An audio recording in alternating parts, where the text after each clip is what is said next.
a dar comienzo entonces con este capítulo 7 de Apocalipsis. Eh, Saben que estamos en la parte bíblica de Apocalipsis, en los sellos.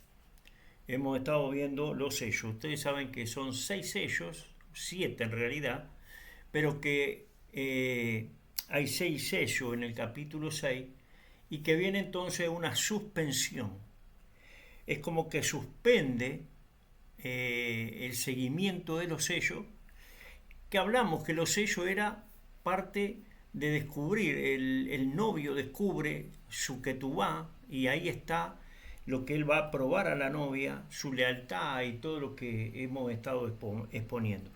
Ahora, hay un parate en este capítulo 7 porque antes de ejecutar el sello número 7, eh, él tiene que sellar a esa novia. Porque a partir del sello número 7, que son después van a aparecer las 7 trompetas, eso era lo que nosotros marcamos como que eh, es antes del final, de la final trompeta, como se llama, ¿verdad? Y después vendrán las copas. Entonces, antes de eso, él tiene que sellar porque él hace un parate, dice, paren un poco, ahora vamos a ver, miren cómo termina capítulo 6, versículo 17. Yo me gustaría que todos tuvieran una Biblia, un cuadernito, una lapicera para ir anotando. De todas maneras, yo siempre les paso los PowerPoint, igual pueden revisar más tarde también todo, los audios y todo, pero bueno, es bueno que vaya uno anotando ahí porque surgen cosas en el momento. Y les voy a mostrar cómo está. Esto es un quiasmo.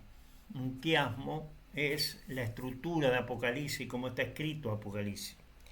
El quiasmo es una estructura que tiene que ver que va A, B, C, D, E hasta la F. F es lo central de Apocalipsis y después comienza otra vez bajando, E, D, C, B, A. Es decir, la A tiene que ver con la B tiene que ver con la B. Es como que se vuelve a repetir toda la historia, pero con una conclusión final. Entonces, el esposo es revelado entre los candeleros, pero entonces eso tiene que relación con el hogar eterno del esposo y la esposa. Es decir, él después es la luz de eso. Él está en los candeleros primero, pero él después es la luz. Dice que no va a haber sol. Entonces ahí se va relacionando. La B, por ejemplo, la esposa llamada más la fidelidad, tiene que ver con la boda y el reinado con el esposo. Entonces se van uniendo, por eso el quiasmo es eso de unir. Lo que vimos primero va unido a lo último, para explicarlo mejor. Después lo vamos a hacer algo con ello.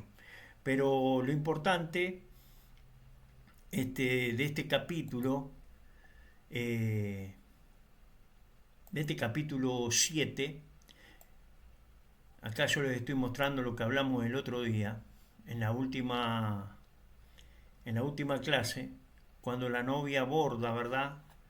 Esto está en Teilí 45, borda su vestido íntimo, viene a ser uno que es el de oro, el otro es el bordado, y esto tenía que ver con las heridas, con ese bordado, el dolor interior, por eso y yo les iba a mostrar un video que ahora lo vamos a ver, les voy a compartir, y esto también lo hablamos, que cada uno moría, esto tiene que ver con los sellos que estábamos viendo, ¿no? Que cada uno moría a su individualidad. Entonces en el ritual de la boda hebrea, cada uno tiene una vela como representando su vida, ¿no? A su luz personal, a su luz individual, pero cada uno con cada uno de su vela prenden la única vela. Entonces mueren a su vida individual, mueren a su vida personal para ser uno, para vivir con él o con ella. Son uno. Entonces cada uno muere a su individualidad. Ahí estoy pasando para que ustedes puedan ver. Esto se hace en cada boda hebrea. Es un ritual que se hace de morir a cada uno. Entonces, bueno, vamos entonces al capítulo. Sí, ¿quién me habla? Perdón, tenía el micrófono abierto, perdón. No, está bien, está bien. Vamos al capítulo 7 entonces. Vamos a leerlo un poquito. Miren lo que dice el capítulo 6, 17. ¿Cómo termina el capítulo 6, versículo 17? Porque el gran día de su ira ha llegado y ¿quién podrá sostenerse en pie? Es una pregunta. ¿Y quién podrá sostenerse en pie? Entonces, esto termina Apocalipsis capítulo 6 así, para que entonces comience el capítulo 7. ¿Sí? Los 144.000 sellados. ¿Qué es? Después de esto vi a 4 ángeles en pie sobre los 4 ángulos de la tierra, que detenían los 4 vientos de la tierra, para que no soplase viento alguno sobre la tierra, ni sobre el mar, ni sobre ningún árbol.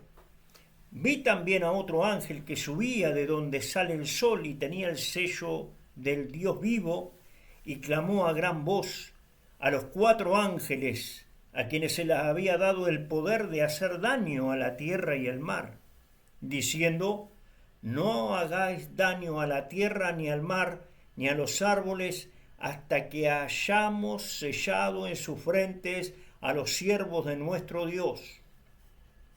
Y oí el número de los sellados, 144.000 sellados de todas las tribus de los hijos de Israel.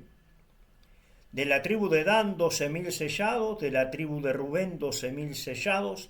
De la tribu de Gad, 12.000 sellados. De la tribu de Aser, 12.000 sellados. De la tribu de Neftalí, 12.000 sellados.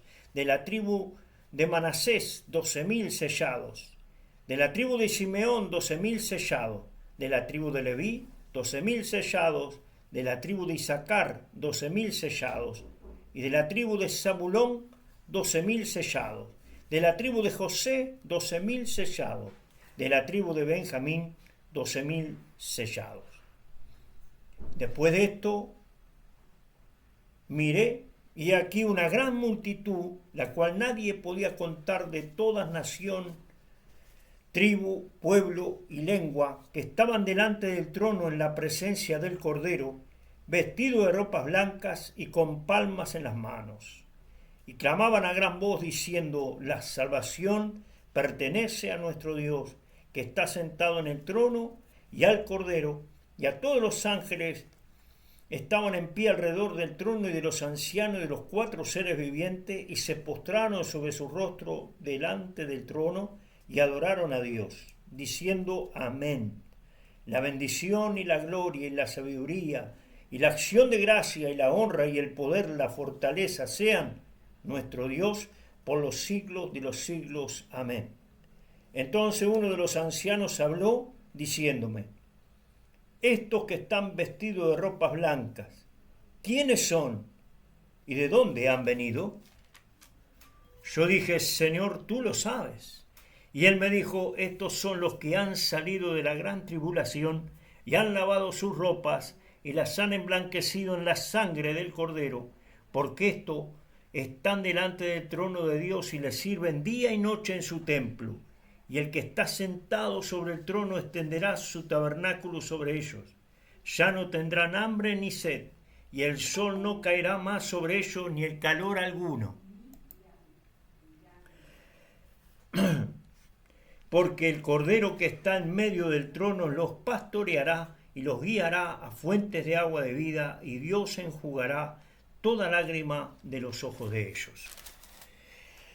Muy bien, hemos leído capítulo 7. Aquí, hermano, tenemos nosotros un paréntesis legal antes de la ejecución. Antes del sello número 7, estos 4 ángeles que estaban preparados para soplar, para mover desde los 4 costados de la tierra, 4 ángeles de cada uno de los costados de la tierra,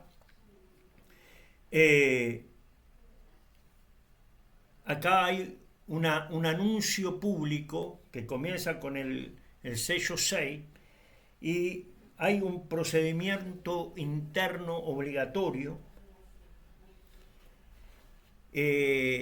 hasta que comience el sello número 7, que es un silencio de media hora.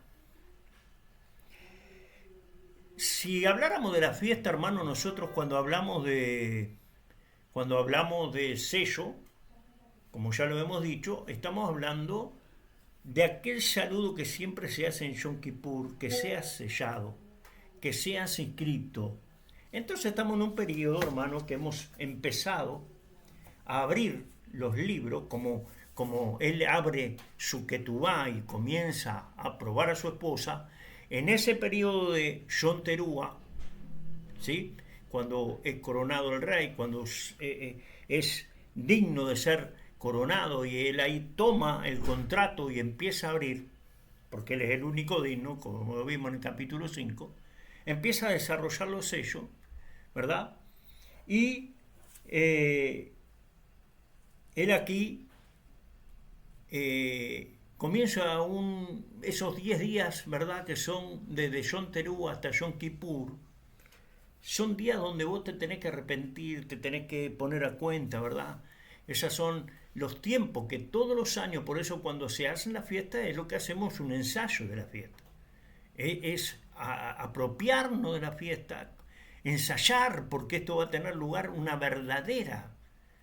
verdadero ejecución de esto. Entonces cuando llegue el tiempo, eso es lo que hay que hacer.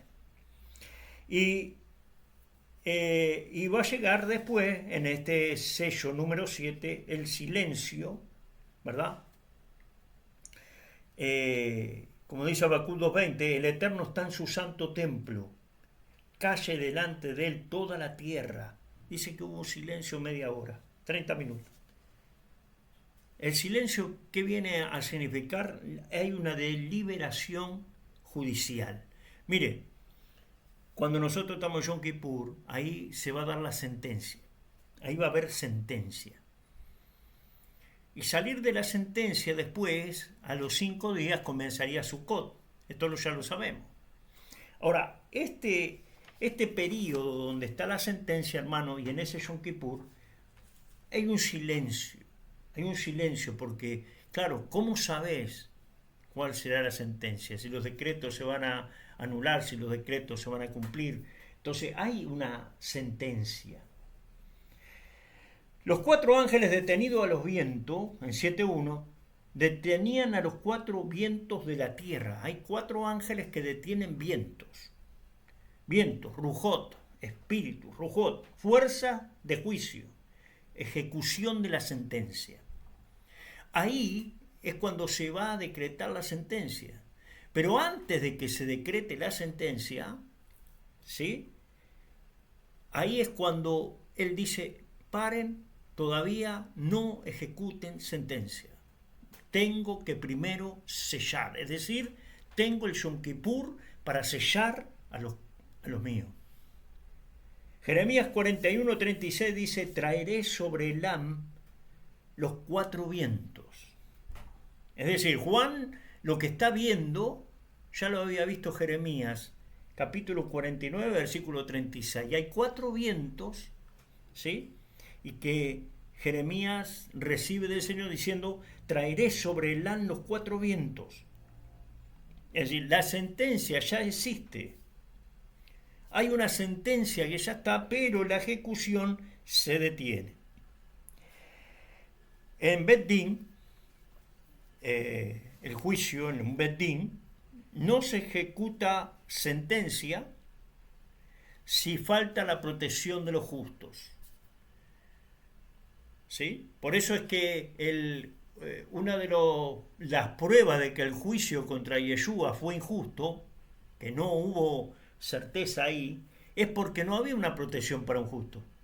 Todos estaban de acuerdo que había que matarlo. Cuando en un Bet Din uno tiene que estar en contra de eso. Uno tiene que plantear la contra.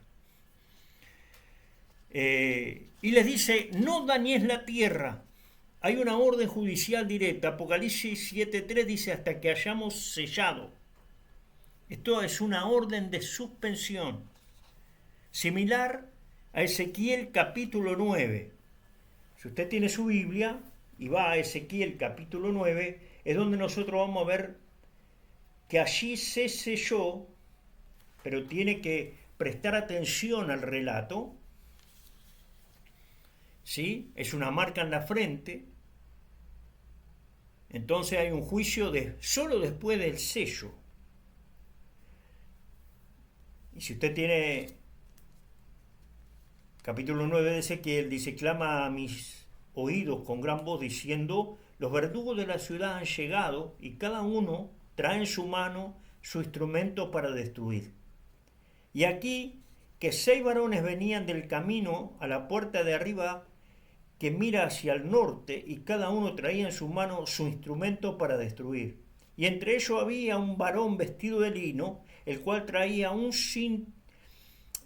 su cintura un tintero de escribano, y entrado se pararon junto al altar de bronce.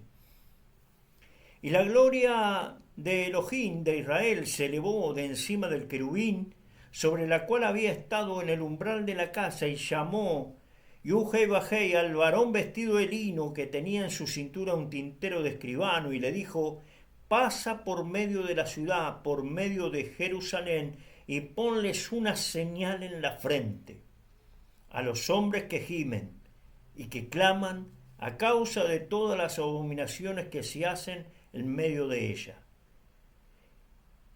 Y a los otros dijo, oyéndolo yo: pasad por la ciudad en pos de él y matad.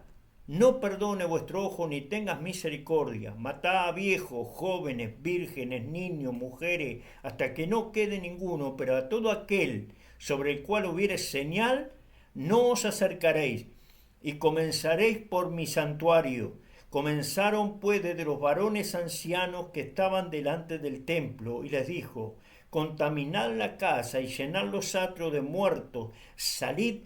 Y salieron y mataron en la ciudad. Ahora, acá es muy interesante, hermano, y yo quiero que usted preste atención a este pasaje de Ezequiel 9, pero el versículo 4 es fundamental, porque no todos son sellados. No todos se les va a poner una señal en la frente. Miren lo que dice: pasa por medio de la ciudad, por medio de Jerusalén, y ponle una señal en la frente a los que gimen y que claman a causa de todas las abominaciones que se hacen en medio de ella. Es decir, no se les pone a cualquiera, se le pone a aquellos que gimen y claman, ¿verdad? Son aquellos que les duele, ¿sí?, por las abominaciones que se hacen en medio de esas ciudades. Entonces, no todo, ¿verdad? Y esto nos lleva ahora a nosotros preguntarnos esta señal: ¿qué es el remanente? En el hebreo conceptual, Jotán, el sello legal, marca de propiedad, identidad reconocida, como nos dice Cantar de los Cantares 8.6. ¿Saben lo que dice Cantar de los Cantares 8.6? Ponme como un sello sobre tu corazón. Esto es un lenguaje nupcial, no militar. Es un lenguaje nupcial. La novia le dice al novio: ponme como un sello sobre tu corazón. Y cuando vamos a ver ahora, sigue el relato de Apocalipsis, nos va a mostrar que los 144.000 sellados, ¿sí?, los 144.000 sellados no son étnicos simplemente, son jurídicos. ¿Y qué quiere decir esto? Oí el número, dice Apocalipsis 7.4, oír el número es un censo legal. Hay un censo y es legal, como el Números capítulo 1. Censo antes de marcar o de marchar. Identidad antes de guerra. ¿Sí? 12 por 12 por 1000. Eso es, son 12.000 de cada tribu. ¿Sí? Y eso da, los 12.000 de cada tribu da 144.000. Eso habla de totalidad, de gobierno, de plenitud. 1000 es Elef. Elef, familia, clan, pacto. Son casas selladas, no individuos sueltos. ¿Sí? Y nos marca entonces el orden de las tribus, prueba de la que es legal, no étnico. No coincide con ningún censo bíblico. No hay ninguno de los censos que coincida con esto que vemos aquí en Apocalipsis capítulo 7. Falta Dan. Falta la tribu de Dan. Falta la tribu de Efraín. Aparece solo José. ¿Sí? Falta Dan. ¿Y por qué falta Dan? En la tradición, Dan es la idolatría judicial. Entonces no puede testificar ante un tribunal, no puede testificar, ha sido... ¿Y qué quiere decir idolatría judicial? Una idolatría de Dan. Quiere decir adulterio. La idolatría de Dan es adulterio. Cuando usted va a Jueces, capítulo 18, Jueces 18, despacito vamos a ir entrando, Jueces 18,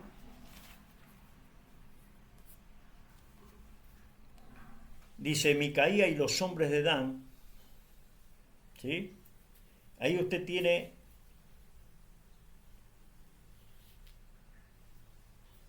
la historia de Dan. Y en el versículo 30 dice, y los hijos de Dan levantaron para sí la imagen de talla. Y Jonatán, hijo de Gersón, hijo de Moisés, él y sus hijos fueron sacerdotes de la tribu de Dan hasta el día del cautiverio de la tierra. Los hijos de Dan le dijeron, no dé voces tras nosotros, no sea que te den ánimo el cólera y acometan y pierdas también tu vida y la vida de los suyos. Es decir, ellos pusieron un becerro, pero no solamente ahí. Ellos pusieron un becerro cuando Jeroboam se divide de Roboam, las 10 tribus se van, y en Betel y en Dan, allí levantaron un becerro e hicieron nuevos sacerdotes. Eso es idolatría y eso es parte de adulterio. Eso es lo que se llama un adulterio espiritual. Por eso la idolatría está ligada al adulterio. Cuando la Biblia habla de idolatría está hablando de adulterio. Y como es adulterio está hablando de un contexto nupcial, de un contexto de su esposa, de su novia. ¿De qué? De que ahora estamos viendo en el capítulo 7 de Apocalipsis que hay 2 tribus que no entran porque son idólatras, porque son adúlteras. No pueden testificar. Y cuando usted va al libro de los Hechos, hermano, el libro de los Hechos 1:8 que dice, y les daré poder sobre ustedes, ¿para qué? ¿Para que me sean qué?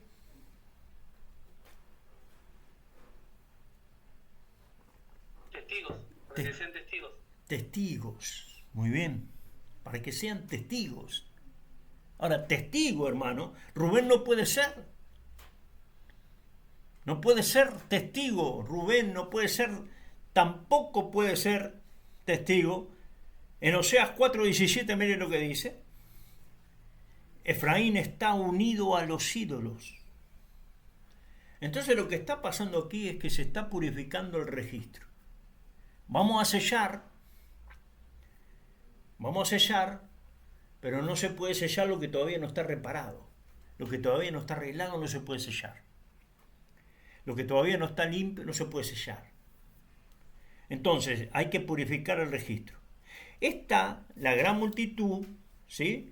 Es así, ahí aparentemente son los testigos internacionales, los testigos de una multitud incontable, dice ahí, Apocalipsis 7:9 dice, de toda nación, tribu, pueblo y lengua. Y cuando nosotros preguntamos, ¿quiénes son estos? O ellos ahí preguntan, ¿quiénes son estos? ¿Verdad? Acá nos vemos entonces 2 grupos. Primero los sellados por propiedad, sellados. Y después tenemos la multitud de testigos. Esa multitud de testigos, ¿sí? Que es a lo que aparentemente es una tribu olvidada como la de Efraín, porque no está Efraín entre las 12 tribus que están registradas allí. Está Manasés, aparece José, pero Efraín no lo nombran. Son las dos que faltan, Dan y Efraín. Resulta que Efraín, que es el primogénito de Israel, ¿sí?, había hecho sacerdote y adorado el becerro de oro en Dan, en Betel y en Dan. Entonces, estos dos grupos que aparecen ahora nos están revelando el mismo mensaje que toda la Biblia nos revela.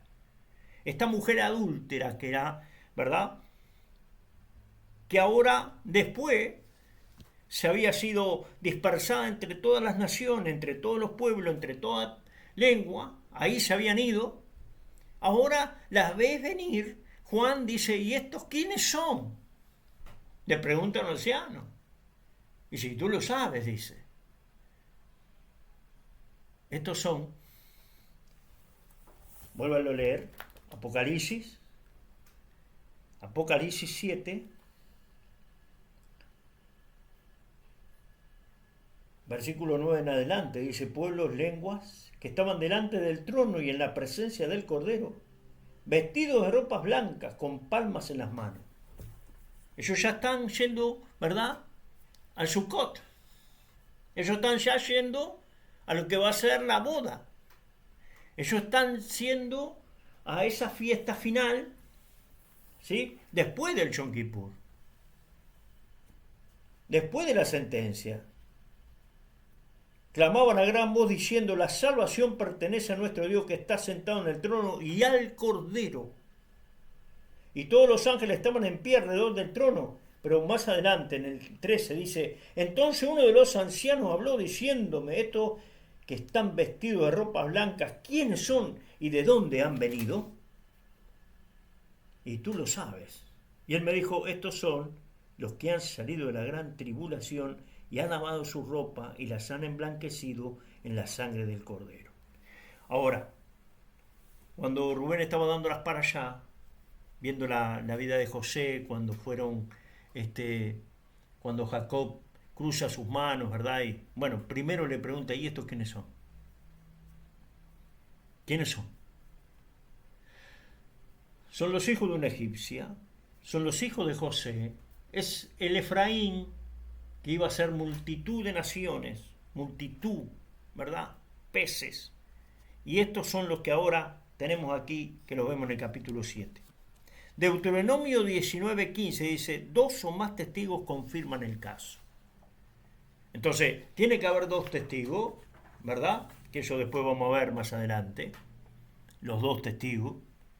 Y dice, y lavaron sus ropas en la sangre. Paradoja legal. La sangre no mancha, la sangre blanquea aparentemente. Isaías 1:18 dice, aunque vuestros pecados sean como escarlata, la sangre del Cordero, ¿verdad?, justifica, autoriza, habilita la entrada. ¿Y por qué entonces antes de la trompeta? Esto nos tenemos que preguntar. ¿Por qué antes de la trompeta? Porque las trompetas son advertencias finales. Ahí ya va a comenzar, ¿verdad?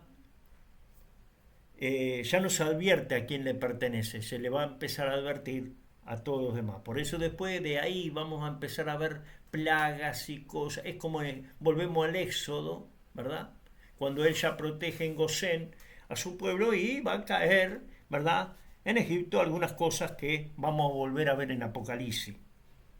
Primero se marca propiedad, luego se advierte al resto. Entonces Nahum nos dice, Nahum 1:7, el Eterno conoce a los que en él confían. Entonces, en el capítulo 7, que no nos podemos olvidar, Dios no juzga sin sellar. Primero. Segundo, la novia es protegida primero. Tercero, el nombre define pertenencia. Y el juicio, cuarto, el juicio es justo, no es impulsivo, no es un juicio así nomás. Y quinto, lo que significa este paréntesis, es misericordia legal. ¿Sí? Entonces, Vamos a ir revisando cada una de estas partes. Quiero que veamos ahora, a ver si les voy a compartir algo.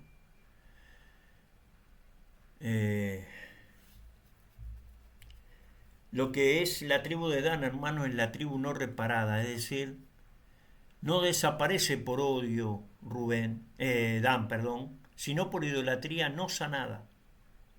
Entonces tenemos la fuente para que usted después revise todo esto es, como ya les dije, Jueces 18. Dan introduce idolatría tribal en la tribu. Después tiene Primera de Reyes 12, él creando un becerro en Dan, allí con Jeroboam. Y lo que dice Génesis o Bereshit 49, que es serpiente en el camino. Cuando usted va a ver estudios de Apocalipsis, lo van a asociar a Adán con el anticristo, con el 666, porque la serpiente y esto, bueno, esto es otra cosa. Lo no reparado, hermano, no puede ser sellado. Lo no reparado no puede ser sellado, ¿sí? Entonces, tenemos acá un problema, porque lo que estamos viendo es que Dan no reparó y por eso tiene que quedar afuera del sellado. Dan representa una mezcla tolerada. Usted cuando tolera la mezcla es Dan. Es un culto sin arrepentimiento. Es lo mismo. No estar arrepentido, pero usted se cree cristiano, se cree creyente, se cree que está en raíces, pero no hay arrepentimiento, hay una mezcla tolerada. Entonces, eso representa a Adán. No es condena eterna, porque después lo vamos a ver, ¿verdad? En el final, no es una condena eterna, pero sí no va a gobernar, ¿verdad? Con el Mesías. Es ausencia por falta de Teshua. Entonces, Dan, el sellado y lo no reparado es una ausencia temporal, ¿sí? No es un rechazo eterno, eso tiene que quedar claro. Entonces, lo que no hace Teshuvá no puede ser sellado. Lo que no es sellado no puede ejercer gobierno. Pero lo que no gobierna aún puede ser redimido, ¿sí? Se lo vuelvo a repetir. Lo que no hace Teshuvá no puede ser sellado. Por eso cuando empezamos Yom Teruah, ¿verdad? El Rosh Hashanah famoso, el Yom Teruah, ¿qué empieza a hacer Yom Teruah? Empieza a hacer Teshuvá. Se empieza el mes anterior, ¿verdad? En Elul. Hay que arrepentirse, hay que volver, pero ahí tenemos 10 días hasta Yom Kippur para que entonces podamos ser sellados, podamos ser inscritos. Entonces, tenemos que hacer Teshuvá. Lo que no es sellado, ¿verdad? No puede ejercer gobierno, ¿sí? Entonces, lo que no gobierna aún puede ser redimido. Por eso, en Sukkot vamos a ver también a la tribu de Dan. Dan no es borrado, entonces es suspendido, ¿sí? ¿Se entiende esto? En Apocalipsis 7, Dan no aparece en el listado de los sellados, pero no dice que sea destruido, ¿sí? No está siendo destruido, ni que pierda herencia definitivamente. Eso no lo dice. Entonces, en la Biblia, ausencia no es igual a aniquilación. No tiene nada que ver. Entonces, muchas veces cuando se asocia Adán con el anticristo, eso, bueno, no tendría mucho que ver con él. Ejemplo, Moisés no entra a la tierra, ¿sí? No entró a la tierra. No es rechazado por eso, ¿verdad? No fue aniquilado por eso. Aarón muere antes de entrar. No es condenado por eso. Israel en el desierto, retrasado, sí, pero no anulado. No es que fue destruido, aniquilado. Entonces, lo que dijimos claro es que Dan no es sellado por una idolatría no sanada. No es un castigo arbitrario que tiene Dios, es coherencia espiritual, hermano. Ahí idolatría es lo mismo que adulterio. Jueces 18. Dan institucionaliza la mezcla. Dan roba un ídolo, establece un sacerdocio falso y lo convierte en un culto tribal. Lo convierte en culto. Ojo, toda...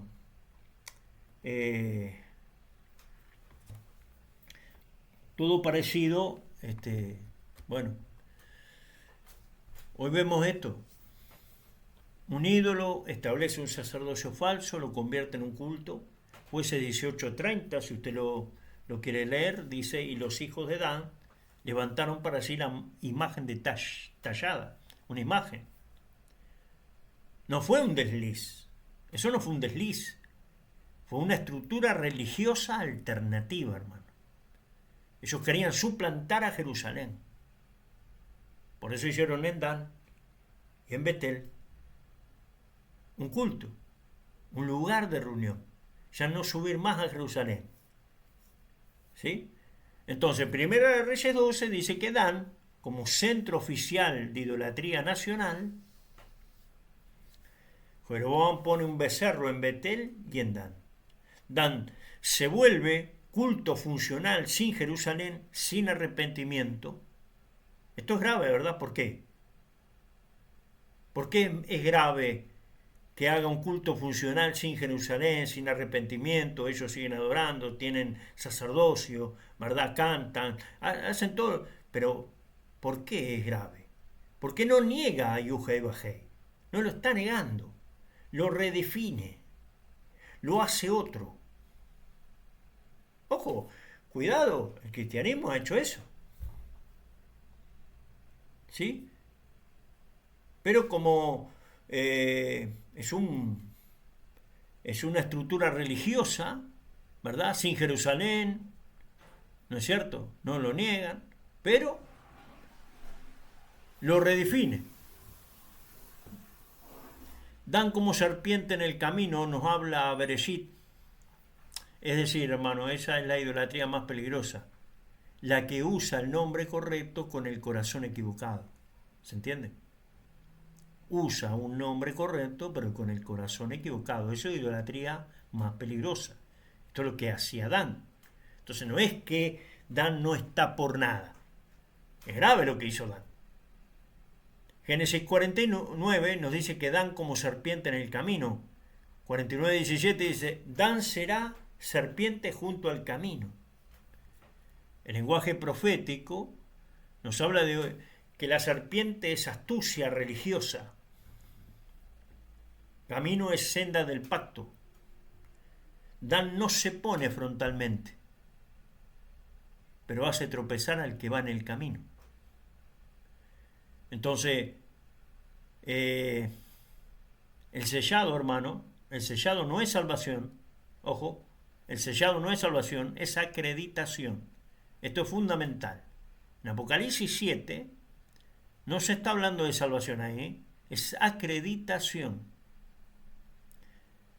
El sellado ocurre antes del gobierno, no para salvar, sino para proteger, identificar y autorizar. ¿Se entiende esa parte? Es un paralelo con Ezequiel 9. Entonces dice, los que gimen por la abominación son marcados. No los perfectos, sino los arrepentidos. Los que les duele el pecado, los que les duele esas abominaciones. Ellos van, lloran y se arrepienten. Ellos van y se transforman. El sello no marca linaje. ¿Sí? No marca. Vos sos de la tribu, sí, te marco. No marca linaje. Marca la postura del corazón. Marca cómo está quebrantado o no está quebrantado. Si está arrepentido o no está arrepentido. Si ha cambiado o no ha cambiado. Dan y el reino milenial. Es decir, pierde el gobierno, pierde el reinar con él. Y acá tenemos que tener cierta cautela porque Apocalipsis 20, el reinar está ligado a la fidelidad, al testimonio y a la perseverancia. No dice que todos reinen igual. Por ejemplo, Lucas 19, la parábola de las minas. Unos gobiernan ciudades y otros solo entran al reino, nada más. Entrar no es igual a reinar. Vos podés entrar y no reinar. ¿Sí? Entonces, Dan no pierde la promesa, pero no puede ejercer gobierno sin teshuvá, sin arrepentimiento. Entonces Dan va a entrar tarde o temprano, ¿sí? Pero no va a gobernar, no va a reinar con el Mesías. Eso está claro. Echado afuera, como lo que dice en los evangelios, por ejemplo, hay una conexión parcial, no es idéntica, pero Mateo 8:12 dice, los hijos del reino serán echados a las tinieblas de afuera.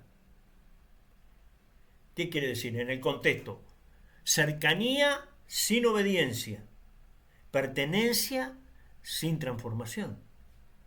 Ahora, esto no es infierno, es exclusión del banquete y del gobierno. A ver si entienden. Esto encaja con Dan, ¿sí? No es que se pierde, no es que no va a estar más, es una exclusión del banquete. Algunos van a entrar, otros no van a entrar. Identidad, herencia, pero sin sellado para el rol nupcial gubernamental. Entonces, Dan va a reaparecer más adelante, señal de esperanza. Eso lo tenemos en Ezequiel 48:1, ¿sí? En la repartición futura, es decir, Ezequiel 48 nos habla de la nueva Jerusalén, es decir, las puertas de la Jerusalén, ahí está Dan. Dan vuelve a recibir territorio y esto es decisivo. Dios no lo borra, Dios lo restaura después. Entonces, la teshuvá puede restaurar lo que el sellado suspendió. ¿Sí? Por eso van a haber un reinado con el Mesías por 1000 años y después va a venir todo otra vez. ¿Pero qué quiere decir? Y los que no fueron arreglados antes, los que no entran para gobernar con él, serán restaurados en ese proceso. Entonces tenemos una aplicación hoy muy importante. Dan no es solo una tribu, Dan es un principio espiritual activo hoy. Dan representa mezcla tolerada, culto sin arrepentimiento, espiritualidad funcional, liderazgo sin corrección.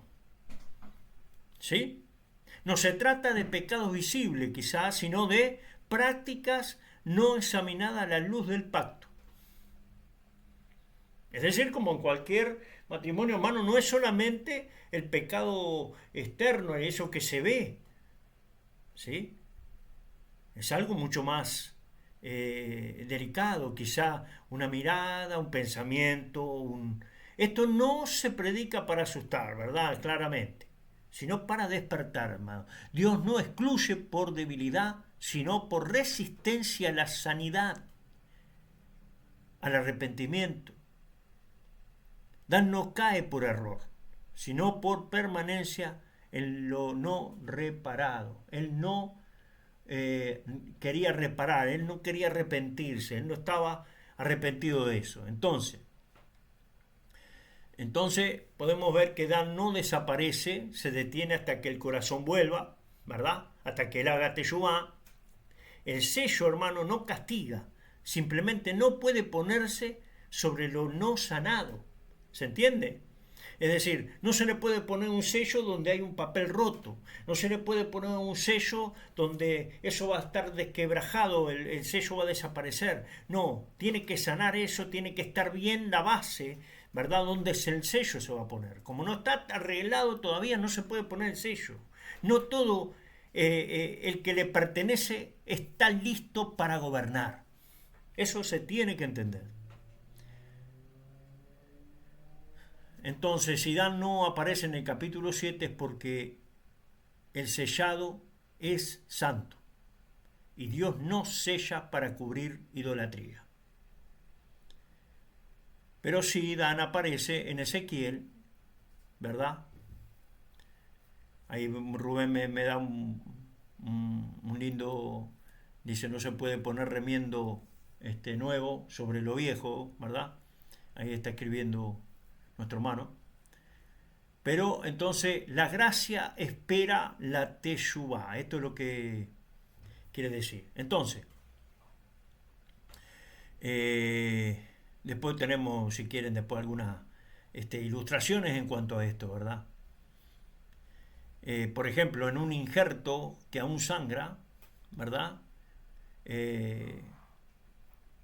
No se sella mientras la herida está sangrando. Primero se limpia, luego cicatriza y recién entonces se cubre, ¿verdad? Entonces, sellar antes de sanar mata a la rama. Juan 15, los vi y los pámpanos, la vida y los pámpanos me está enseñando esto. Dios no sella para esconder heridas, sella para proteger vidas restauradas. ¿Se entiende? Tiene que estar bien. Entonces, vamos a continuar.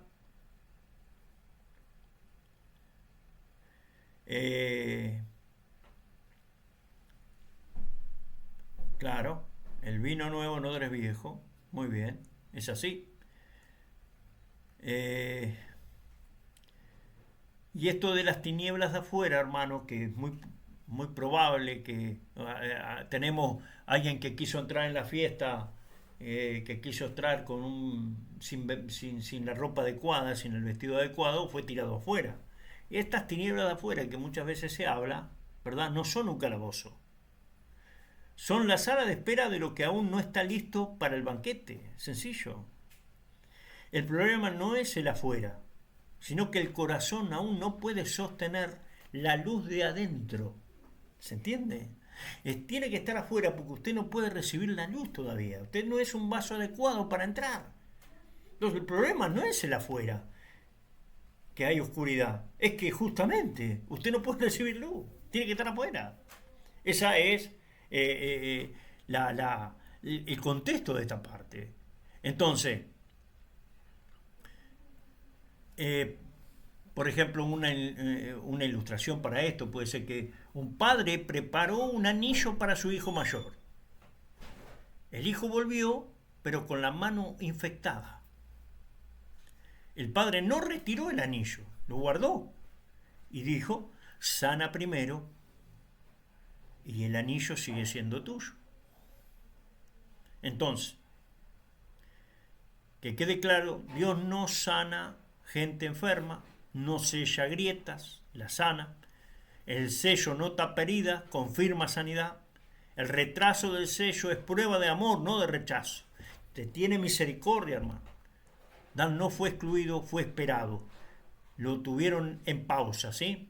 Y Efraín, ausente también del censo, presente entre la multitud, Efraín tampoco aparece en la lista, ¿verdad? ¿Por qué? ¿Por qué Efraín tampoco aparece en esa lista de los 12.000? Pero sí, aparentemente, está entre esa multitud de gente que viene de todo pueblo, lengua, nación, ¿verdad? Fue mezclado entre las naciones Efraín. Perdió el nombre Efraín. Ya no es Efraín, perdió identidad visible. Y en Bereshit 48:19, si usted tiene la Biblia ahí, 48:19, ayúdenme a enseñar y a predicar. 48:19, y Oseas 1:10, ese me gusta, vamos a Oseas 1:10, porque ahí está hablando de la bendición, ¿verdad? Cuando Jacob los bendice a cada uno de ellos, pero también está la bendición de Moisés. Pero acá vamos a ver en Oseas, hermano, que habla de Israel, el Israel como la mujer adúltera, como esa mujer que es idólatra y adúltera, ¿verdad? Y en Oseas, tremendo, nos dice en 1:10, ahí lo estoy buscando, hermano, a mí me gusta leer la Biblia. Con todo será el número de los hijos de Israel como la arena del mar, que no se puede medir ni contar, y en lugar de donde les fue dicho: vosotros no sois mi pueblo, o pueblo mío, les será dicho: soy hijo del Dios viviente. Tremendo, ¿verdad? Profético. O sea, profético. Y le dice: serán una multitud. El número de los hijos de Israel como la arena del mar. Hermano, cuando dice la arena del mar, no dice la arena de la playa, la de afuera. Dice la arena que está debajo del agua en el mar. ¿Quién la puede contar? La arena del mar, no dice la arena de la playa, de la de afuera. La arena que está debajo del agua, hermano. Que está metida entre las naciones. Esa arena, imagínese en el mar. Usted saca un puñado así de arena y cóntelo de abajo del agua. En el mar entero. Dice, no se puede ni contar. Y en el lugar de donde se les dijo, bueno, eso es profético, eso lo enseñó Pablo, lo enseñó Pedro. Su promesa, ¿sí? No era ser contado. ¿Cómo va a contar? 12.000. ¿Cómo vas a contar? No se puede contar a Efraín. Es una multitud impresionante de toda nación, de toda lengua, de todo. ¿Cómo vas a contar? No se puede contar. Si acá estamos contando sellado, a Efraín no se le puede contar. Es decir, a Israel ya no se le puede contar. Se mezcló entre las naciones y son como la arena del mar. Su promesa no era ser contado, sino ser multitud, hermano. Cuando usted empieza a contar, ese no es Israel. Israel no se puede contar. Una multitud dice que nadie podía contar. Apocalipsis 7:9. Efraín vuelve no como tribu, sino como cumplimiento de la promesa dada a José cuando Jacob cruzó los brazos y dice, este va a ser Melos Hagoshín, impresionante, naciones. Imaginen. Bien, acá entonces tenemos dos grupos, pero una sola esposa.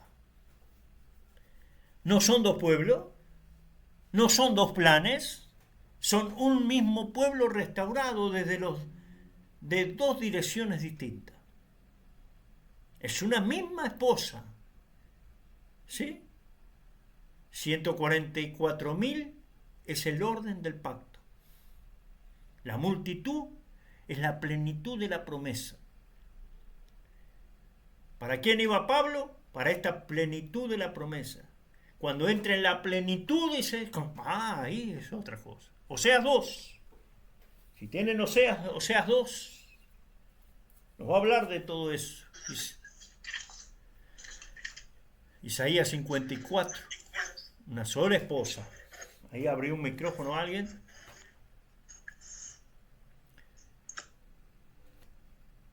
Entonces, esta es una clave festiva, hermano, es Sukkot. Las palmas no son decorativas, ¿sí? Hay palmas en las manos de estos varones. Levíticos 23:40, Apocalipsis 7:9 dicen lenguaje de Sukkot, fiesta del reino, fiesta de las naciones se le llama, la celebración post-redención. Primero viene la redención, después viene Sukkot, después viene la fiesta. Apocalipsis 7, hermano, no es funeral. ¿Usted se acuerda que hablamos una vez de que se vestían en dos lugares diferentes de blanco? En un funeral o en la fiesta de Sukkot, en la fiesta de Kippur, en una fiesta de bodas. ¿Cómo se viste la novia? ¿Es de blanco? Claro. Para presentarse delante del rey tenés que ir de blanco. ¿Vas a una boda o es un funeral? Por eso a los que estaban, como leímos en el sello, a los que estaban debajo del altar se les puso vestiduras blancas. ¿Por qué esto ocurre antes del séptimo sello? Ya lo dijimos un poco ahí por arriba, ¿verdad? Ahí me pone Cristian 48:19, ¿verdad? Sí, ese Bereshit 48:19 es cuando habla de Efraín, ¿verdad? Entonces, estamos en un Yom Kippur, en el séptimo sello, antes de entrar al silencio del lugar santísimo, hermano. Usted sabe que en Yom Kippur, ¿qué era? Que ese día el sumo sacerdote entraba al lugar santísimo y se hacía un silencio tremendo porque no se sabía si iba a ser aceptado, si no iba a ser aceptado, qué iba a pasar. Y ahí se define quién pertenece, si somos parte o no somos parte. Se marca la identidad. Ahí no se entra sin sello, por eso el saludo que siempre repetimos, que seas inscripto, que seas sellado, que se te ponga en el libro, que se esté marcado. Apocalipsis 14 cierra perfecto el tema, porque nos va a hablar también de estos, ¿verdad? Los 144.000, pero nos dice algo muy interesante. nos introduce algo nuevo. Cierra lo iniciado en el capítulo 7, dice, los 144.000 siguen sellados, ahora están en Sión y cantan el cántico nuevo, un cántico que nadie conocía, solamente ellos. El sello fue permanente. El cántico es fruto de la relación íntima. Por eso es esa mujer, es esa esposa, que solamente ella sabe. A ver, Dan quedó fuera por no sanar su mezcla. Efraín volvió porque la gracia lo alcanzó en el exilio, hermano. Nos alcanzó en el exilio. El sello no es privilegio, es restauración. Y en el Apocalipsis 14 es una liturgia nupcial completa del Cordero, desarrollado como una ceremonia, no como una advertencia moral. ¿Sí? Apocalipsis 14 no es un paréntesis doctrinal, es una liturgia de la esposa ya sellada. Ahí no describe cómo salvarse, describe cómo se presenta la esposa. ¿Por qué empieza en Sión? 14.1. Sión es monte del rey, lugar de proclamación nupcial, espacio público del pacto. Es decir, estamos casi en el Sinaí, retomando aquel tiempo, ¿verdad?, de una jupá con una ketubá, espacio público del pacto. El novio ya está de pie, no viene a buscar, él espera. Él está esperando, como en una boda hebrea, el novio espera bajo la jupá y ella viene. Isaías 62, anote, Salmo 2. Entonces el sello se vuelve identidad visible, ¿sí? Lo que en Apocalipsis 7 era marca de pertenencia, en Apocalipsis 14 es identidad asumida. El nombre ya no protege solamente, ahí, define quiénes son. Y hay ese cántico nuevo, ¿verdad? Apocalipsis 14.3, en bodas hebreas hay cantos que no se enseñan, se canta porque se viven. Por eso nadie más puede aprenderlo. No es exclusión, hermano, es experiencia. Si usted no está unido a eso, usted no va a saber el cántico, usted no va a saber qué cantar ahí. Eso es algo de ahí. Pero dice algo interesantísimo que yo quiero entrar ahora y que quiero que como tema aparte, porque tenemos que aplicar Apocalipsis, no solamente estudiarlo como algo, pero sí aplicar. Dice, no se contaminaron con mujeres. Esto no es moral sexual, es un lenguaje profético, es una fidelidad exclusiva. No adulterio espiritual, no mezcla con Babilonia. Mire lo que dice Jeremías 2, o Oseas 2, que habla de esa mujer, de esa que él... Voy a ir a Jeremías 2, que ahí nos dice que nos va a llevar a un tiempo antes.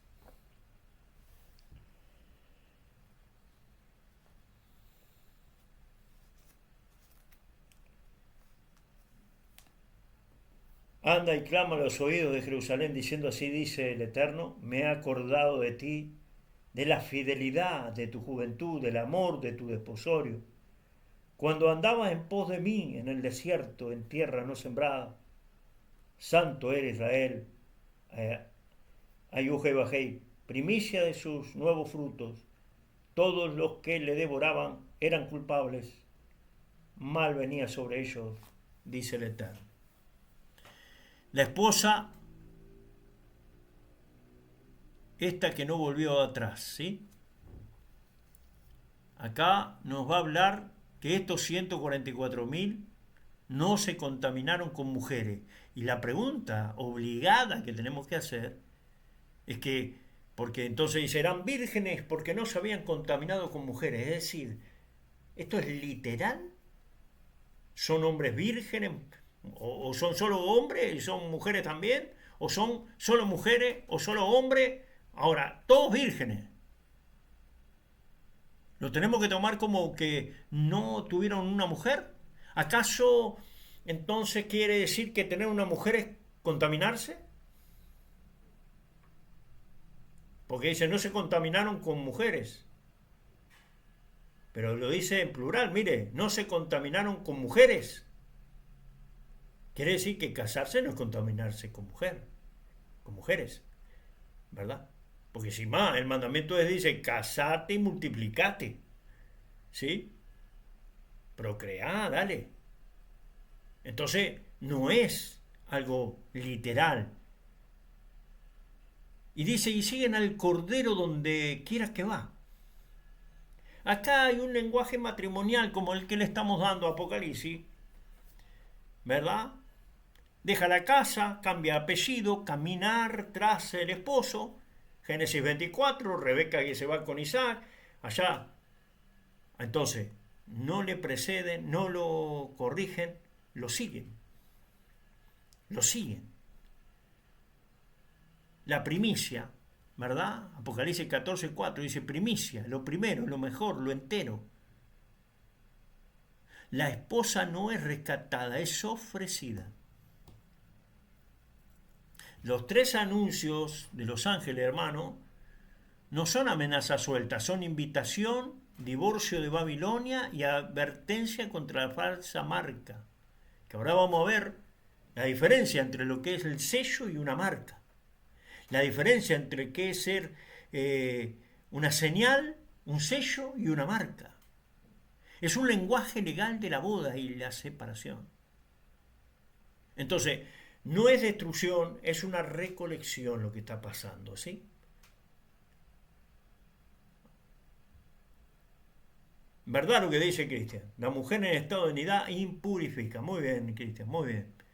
Entonces, a ver, sí, pero lo que estoy hablando es que acá está hablando de por qué eran vírgenes, ¿no? No, acá hay un mandamiento, no hay un mandamiento, sino que ellos son vírgenes por no haberse contaminado con mujer, ¿verdad?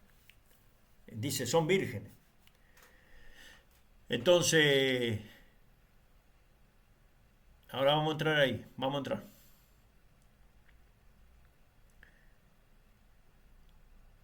Muy bien. Entonces Perdón, bien. y era más que nada para agregar a lo que vos decías, que la mujer no impurifica. Sí impurifica estando en estado de vida. Exacto. Pero no, la mujer no es impurificación para Perfecto. ningún hombre. Está perfecto, Cristian. Está perfecto, porque si no, no podríamos casar si impurificara. Entonces, ¿cuál es el mandamiento de casarse si nos manda a impurificarnos? Entonces, eso no es real, ¿verdad? Entonces, sí hay normas, después de cuando la mujer tiene su periodo, no estar con ella, eso sí, eso es lo que Cristian está marcando. Entonces, primero, sellado, hemos visto Apocalipsis 7, identidad confirmada en Apocalipsis 14, hay una liturgia nupcial como la que venimos trayendo desde los primeros capítulos. Después veremos la caída de Babilonia y las bodas del Cordero en Apocalipsis 19. Nada está fuera de lugar. Entonces, el Apocalipsis 14 no grita juicio. Todavía no llegamos ahí, pero yo lo tengo que unir porque habla de las dos, habla de los 144.000 en los dos capítulos, ¿sí? Entonces, el novio está en Sion, la esposa canta y el reino ya fue establecido, ¿sí? Eso es 14.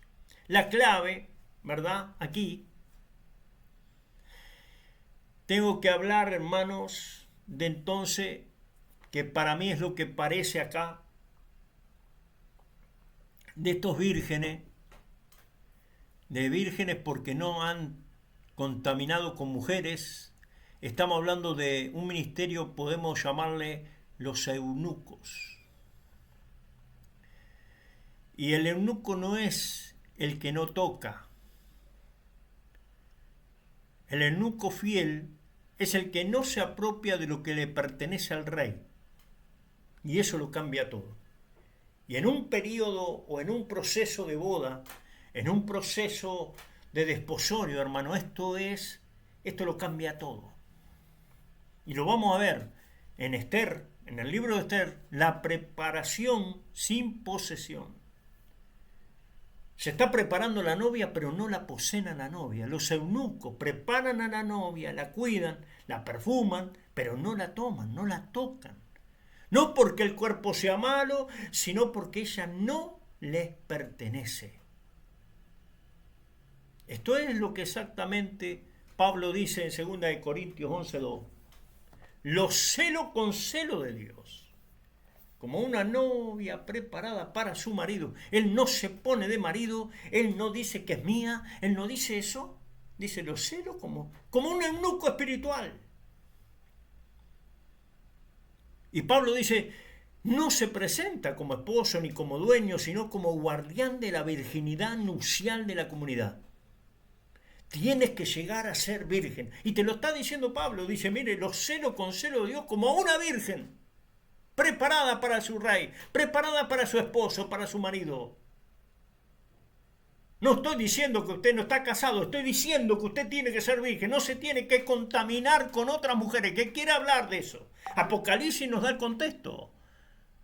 Hay una gran Babilonia, una ramera, hay un... Bueno, eso lo vamos a ver.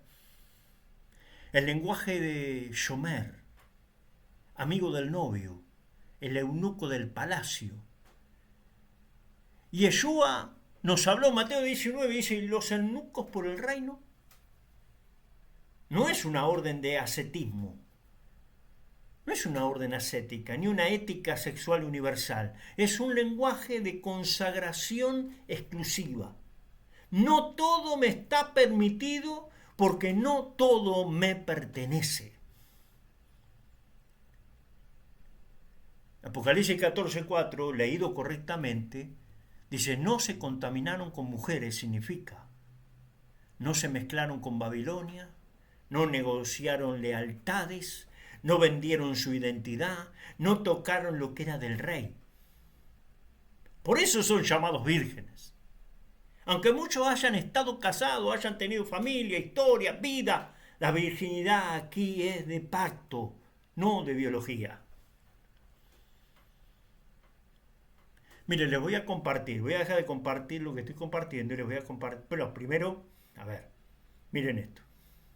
Se los voy a mostrar en foto, pero les voy a compartir un video, si el Eterno lo permite. Acá tenemos al eunuco, Felipe con el eunuco, después lo hablamos. Y acá tenemos a Esther, vamos a poner. Pero hay una impactante tradición judía ultraortodoxa. Miren lo que está pasando aquí. Les muestro varias fotos, ¿sí? Ahí lo ven. Varios casamientos, varias bodas hebreas, judías. Son judíos ortodoxos. ¿Lo ven? Bien. Bien. Ahora voy a dejar de compartir. ¿Qué es lo que está pasando ahí, hermano? ¿Qué es eso? Es una boda. Sí, es una boda, pero ¿qué es lo que está pasando? El hombre tiene una tira blanca, ¿verdad? Es una cinta blanca, la novia la tiene en su mano y él está bailando con esa tira en la mano. Y así lo repiten unos tras otros, las familias, los íntimos, y después cualquiera puede bailar con la novia, pero así tiene que bailar, no la pueden tocar.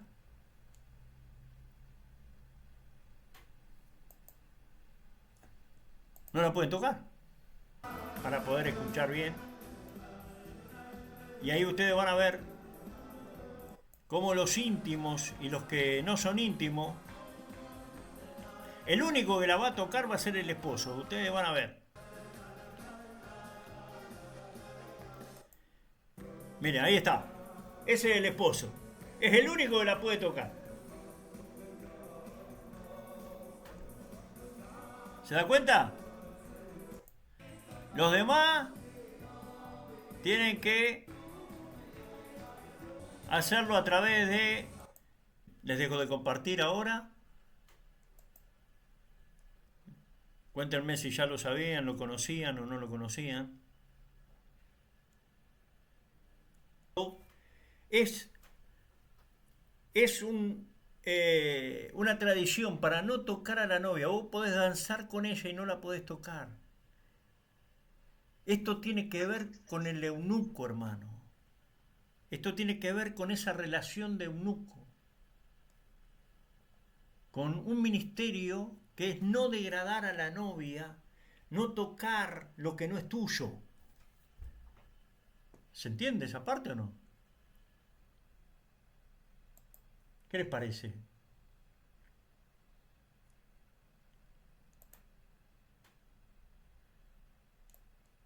Entonces, vamos a continuar.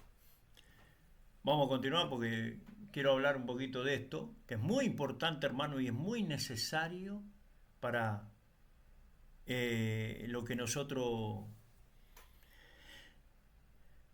Entonces, dijimos que esa virginidad, que es de pacto, no de biología. Entonces, no apropiarse de personas, no usar el pueblo de Dios, no seducir espiritualmente, no convertir la esposa en una plataforma. Eso es no contaminarse. Los eunucos del reino hoy son líderes que no toman gloria, maestros que no poseen almas, comunidades que esperan al novio sin venderse al sistema. ¿Me estoy metiendo fuerte? Eso es no contaminarse. Los eunucos del reino hoy son líderes que no toman gloria, maestros que no poseen alma, comunidades que esperan al novio sin venderse al sistema, ¿sí? La esposa no es virgen porque no fue tocada, sino porque nunca fue poseída por otro. Entonces, el amigo del novio y el rol del eunuco, ¿verdad? Lo vemos en el capítulo 3 de Juan, leído en una clave nupcial. Nosotros podemos leer Juan 3:29, ¿sí? El que tiene la esposa es el esposo, dice, mas el amigo del esposo que está a su lado y le oye, se goza grandemente con la voz del esposo.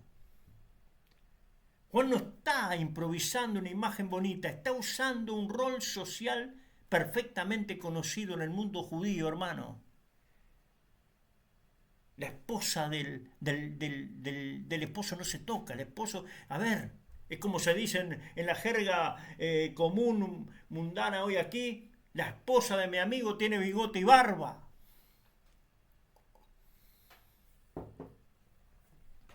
Para mí. ¿Quién es el amigo del novio? Shotbin en hebreo, Shotbin. En la tradición judía antigua, el Shotbin era el testigo legal del compromiso. Escuche, cuando se compromete, tiene que haber un testigo. Es el garante de la fidelidad de la novia, escuche. Es el mediador entre el novio y la esposa. Es el custodio del proceso hasta la boda. Por eso siempre en la boda hay uno que se encarga de todo. Hasta que el novio llega a la jupá y ahí se casa y el novio dice, ya está. Mi gozo ha sido cumplido. Ya estoy alegre, contento, ahora sí, a danzar, a bailar, a festejar. Entonces, no era el novio, no era la esposa, era el servidor del pacto. En el Talmud, en Ketubá 12a, ahí nos va a hablar de todo esto. El Shotbin, el eunuco, se superponen.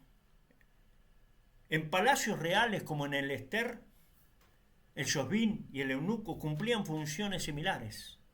Cuidaban a la mujer destinada al rey. La preparaban, la protegían, no podían apropiarse de ella, no se puede. No por inferioridad, sino por consagración. Juan el Bautizador, Juan el Bautista se identifica conscientemente. Juan podría haberse llamado profeta, precursor, heraldo, pero eligió amigo del novio. Eso significa, yo no tomo la esposa, yo no la reclamo, yo no la uso, yo no me interpongo, yo desaparezco cuando él habla. Mi gozo está cumplido. Esto es lenguaje técnico, lenguaje de boda, lenguaje nupcial. El gozo del Shotbin se complementa cuando el novio llega. La voz del novio es oída, la esposa reconoce al novio. Ese es el momento del Shotbin, debe retirarse. Por eso dice Juan en Juan 3:30, es necesario que él crezca y que yo disminuya. No es una falsa humildad, es la finalización de su función. Y hay una conexión directa con Pablo en 2 Corintios 11, donde ya lo dijimos, os celo con celo de Dios, pues os he desposado con un solo esposo. Pablo habla como Josbín apostólico, un eunuco espiritual, guardián de virginidad nupcial. No como esposo, no como dueño, sino como un custodio. Porque esto explica Apocalipsis 14. Los 144.000 no se contaminaron, no se mezclaron, no se vendieron, porque hubo un Josbín fiel, que no tocaron lo que era del rey. Los siervos fieles, todos cumplen el mismo patrón. El texto, hermano, juzga silenciosamente, lógicamente, liderazgo posesivo, manipulación espiritual, ministerios que se casan con la gente, pastores que reemplazan el novio. El verdadero siervo, hermano, y esto que nos ayude a todos, ¿verdad? Que nos confronte a todos.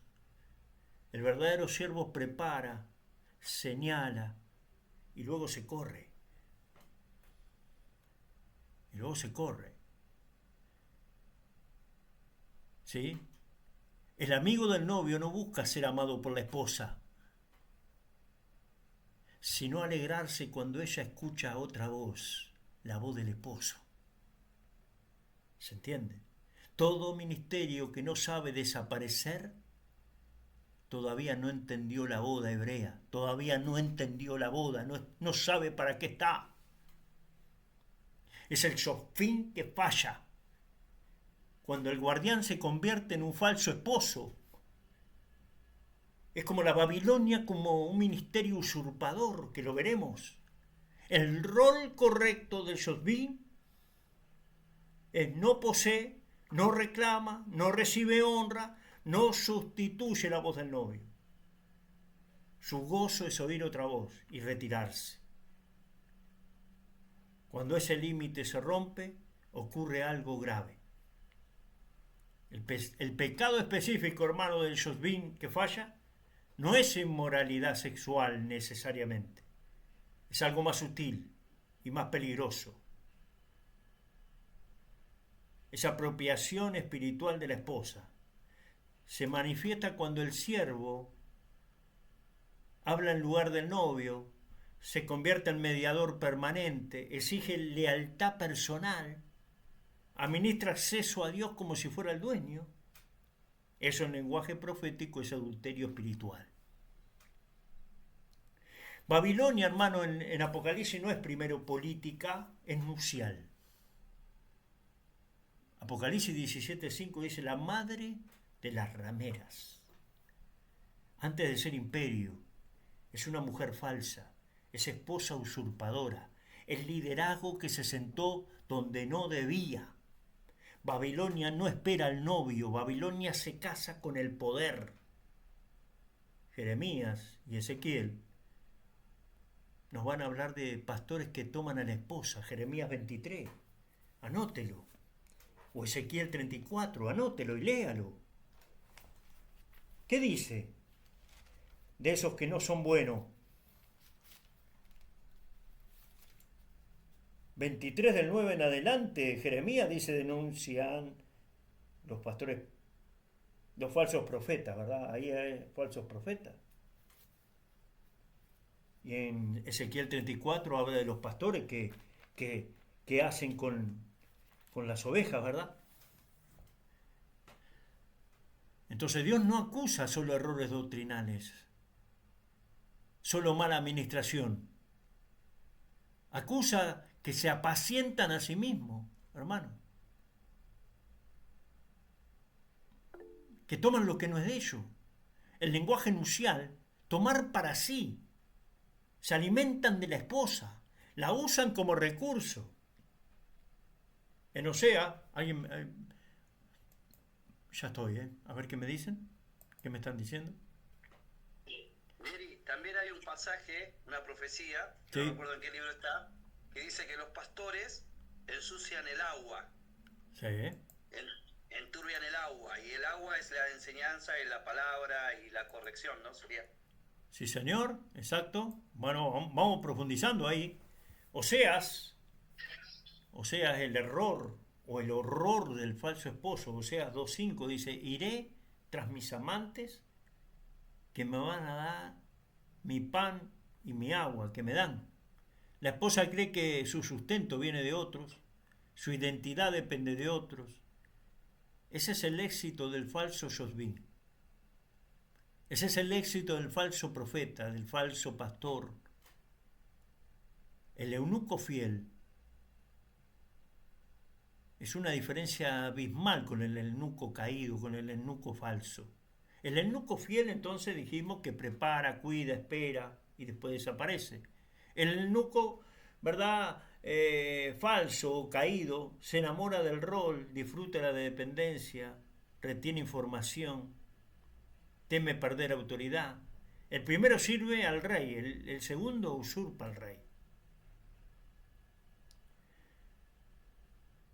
Entonces, cuando lleguemos a Apocalipsis, en el lamento de Babilonia, en Apocalipsis 18, 23, dice, la voz del novio y de la novia no se oirá más en ti, en Babilonia, no se oirá más. ¿Por qué? Porque ya no había novio verdadero, solo estructura, solo comercio, solo control, eso es Babilonia. La señal inequívoca del falso esposo, cuando la comunidad debe perder al líder, hermano, más que perder la voz del novio, ya hay adulterio espiritual. Entonces, en Mateo 24, por ejemplo, Apocalipsis, bueno, voy a acelerar, estamos en 22, estamos en 22. Yo, a ver, quería tocar un poquito de este tema, porque me pareció muy importante, hermano, el tema del eunuco. Entonces, hay una diferencia entre autoridad espiritual y apropiación nupcial. Cómo gobernar sería sin poseer a la esposa. ¿Se entiende? Entonces, autoridad no es posesión. Liderazgo no es apropiación. Servicio no es dominio. Entonces, en números 27, tenemos a Moisés, pide un líder que salga delante de ellos para que el pueblo no sea como ovejas sin pastor. Pastor, no dueño, guía, no esposo. Entonces, la autoridad bíblica siempre es delegada. El Salmo 24:1 dice, del Señor es la tierra y su plenitud. Entonces, todo líder bíblico gobierna por encargo, por tiempo limitado y bajo rendición. Nadie puede poseer al pueblo de Dios. El esposo es uno solo. Como dice Oseas 2:16, me llamarás mi esposo y no mi señor. En Efesios, ¿verdad? Dice, la esposa tiene un solo marido, Efesios 5. Cualquier figura que compita con ese lugar ya cruzó un límite sagrado. Entonces, una autoridad bíblica sana capacita sin generar dependencia, corrige sin humillar, acompaña sin controlar, envía sin retener. En Éxodo 18 vemos a Jetro y Moisés. Jetro no se queda gobernando, enseña y se va. ¿Sí? Entonces, cuando hay una alerta es cuando la lealtad al líder reemplaza la fidelidad al novio. La identidad se define por pertenencia al grupo, ¿verdad? La salida es castigada emocional y espiritualmente. ¿Cuántos se fueron de la iglesia y fueron, ya está, te vas al infierno, emocionalmente y espiritualmente, ya están terminados, estos están fuera, están alejados, se fue al mundo? Se habla de mi gente, mi rebaño, mi iglesia, mi cobertura, es mi cobertura. Ezequiel 34:2, hermano. Hay de los pastores que se apacientan a sí mismos. Entonces esto, ojo, nos está hablando de que estos eran vírgenes que no se contaminaron con mujeres. Tenemos que poner a juzgarnos a nosotros mismos si somos si vamos a participar de ese sellado o no. Si somos de esa multitud que en realidad somos los eunucos, fieles o no. Entonces, el problema no es el celo, el problema es el reemplazo del vínculo nupcial. Pablo cela para otro, no para sí. Pablo te cela para el esposo, no para él. Entonces, ¿qué hace Babilonia? Al contrario, Apocalipsis 17, 18 no va a hablar, que después lo vamos a ver, seduce, provee, embriaga, te hace dependiente. No gobierna con espada, pero gobierna con necesidad emocional y espiritual. Por eso se le llama ramera, no reina legítima, ramera. ¿Se entiende? Entonces, no te contamines con Babilonia, no te contamines con esas mujeres. Entonces, al mismo Mesías, el mismo esposo, tenemos que volver a ese modelo. Pero también tenemos algo del eunuco, hermano, que nos dice qué es un eunuco realmente, ¿no? Entonces, cuando vemos nosotros a otros eunucos como el de Etiopía, el encuentro transformador, que es un ejemplo notable de un eunuco en la Biblia, porque habían eunucos que nacían eunucos, habían eunucos que eran hechos por los hombres, ¿verdad? Y habían eunucos por el Evangelio, como nos dice Yeshua, por consagración. Entonces, lo que nos enseña el mensaje aquí es un mensaje de inclusión del eunuco, porque en la narrativa bíblica, el eunuco representa como una figura que, a ver, no era aceptado. ¿Cómo puedo decirle? A ver, era discriminado, vamos a ponerlo así. ¿Por qué? Porque no daba, no se multiplicaba, no era alguien que como que cumpliría las normas bíblicas, para decirlo de alguna manera. Entonces, en la enseñanza de Yeshua también aborda este tema, en Mateo 19, 12. Yeshua habla de eunucos y menciona que algunos nacen así, otros son hechos eunucos por los hombres y otros se hacen eunucos por el reino de los cielos, dice. Y este pasaje es revelador porque enfatiza que la vida espiritual puede ser más significativa que las normas sociales tradicionales. La elección de hacerse eunuco por el reino de los cielos implica un sacrificio personal por un propósito mayor, lo que puede resonar con muchos de nosotros en nuestra búsqueda de significado. Ahora, ¿qué podemos aprender de los eunucos en la Biblia? Los eunucos nos enseñan, por ejemplo, sobre la aceptación, la búsqueda de Dios y la importancia de la comunidad. En un mundo donde a menudo se nos enseña a juzgar, a categorizar, la Biblia nos desafía a ver más allá de las etiquetas. La historia del eunuco etíope, por ejemplo, muestra que el deseo de conocer a Dios puede surgir en los lugares más inesperados. Pero aparte lo que Dios dice, porque Isaías nos va a plantear a nosotros, ¿verdad?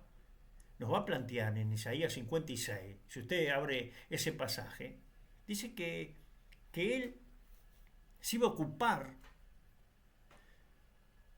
Miren, en una parábola de Yeshua, Mateo 25, 14 y 30, anote,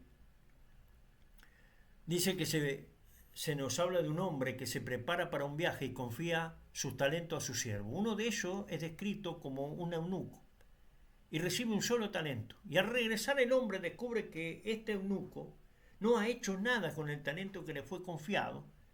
Y este versículo nos muestra cómo la figura del eunuco representa a aquellos que tienen fe pero no la ponen en práctica y por lo tanto no cumplen con la tarea que Dios les ha confiado. La parábola de los talentos nos muestra que no importa nuestra condición o limitación, todos tenemos una tarea y responsabilidad en la obra del Eterno, al igual que el eunuco. Tenemos que salir de nuestra comodidad, ponernos en práctica nuestra fe, debemos ser fieles, usar los talentos. Pero entonces, en Mateo 25, 29 dice, porque a todo el que tiene se le dará, más tendrá en abundancia, pero el que no tiene, aún lo que tiene le será quitado. Pero entonces hay más ejemplos, y acá tenemos a este ejemplo de que vemos con Felipe, ¿verdad? Pero también en la corte del rey Asuero, otros ejemplos que hay aquí, que hay eunucos buenos y eunucos malos. Hubieron eunucos que quisieron traicionar al rey y hubieron eunucos buenos. Y justamente los nombres de estos eunucos nos marcan a nosotros todo un mensaje, que no voy a entrar hoy en eso. Pero Isaías dice que ellos iban a ser, que ellos iban a ser, estar en la casa de Dios. Isaías 56 nos marca que ellos iban a estar en la casa de Dios, los eunucos. Y es algo tremendo que podamos ver esa parte. Pero sin más, hermano, más en eunuco es con el libro de Esther, ¿verdad? Lógicamente. ¿Qué es un eunuco? ¿Dónde estaba el eunuco? El eunuco justamente se mueve por acceso. Es decir, él controlaba los accesos del rey, controla el reino. El eunuco está en el lugar más sensible, entre el rey y la reina. Por eso cuando fallan no es un error menor. Entonces, los eunucos que estaban en Esther, por ejemplo, capítulo 2, versículos 21 y 23, dice Bigtán y Teresh. Bigtán y Teresh son dos eunucos de rey de los que guardaban la puerta. Y justamente, cuando Yeshua empieza Apocalipsis, habla de la llave de David. La llave de David, que era aquel que administraba la casa, administraban el palacio, administraban la entrada, no cualquiera. Por eso en Isaías nos habla, ¿verdad?, de esta llave de David. Entonces, no eran eunucos comunes, guardaban la puerta, tenían acceso directo al espacio íntimo del rey. Pero ellos dicen, conspiraron, no contra el pueblo, contra el rey mismo. Y esto fue una traición que después fue descubierta. Entonces, ¿cuál fue el pecado real? No fue solo política, fue usurpación del rol. ¿Se entiende? En un Midrash de Esther dice el resentimiento por pérdida de estatus, deseo de poder, abuso de cercanía. Cuando el guardián cree, ¿verdad? El guardia o el guardián cree que el acceso le pertenece, ahí nace la traición. Abusa de ese poder. ¿Sí? Ese es el eunuco que falla. Es una cercanía sin lealtad. El que está cerca del trono, sin temor al rey, termina creyendo que el trono es suyo. Y eso es lo más peligroso, los que están cerca. Entonces, no es el llamado mundano, el incrédulo. No, hermano, estamos hablando de los de adentro. Mitad y tres. Conocían rutinas, sabían horario, entendían el sistema, pero ya no honraban al rey. Ese es el problema. Entonces, el rey investigó, confirmó y registró.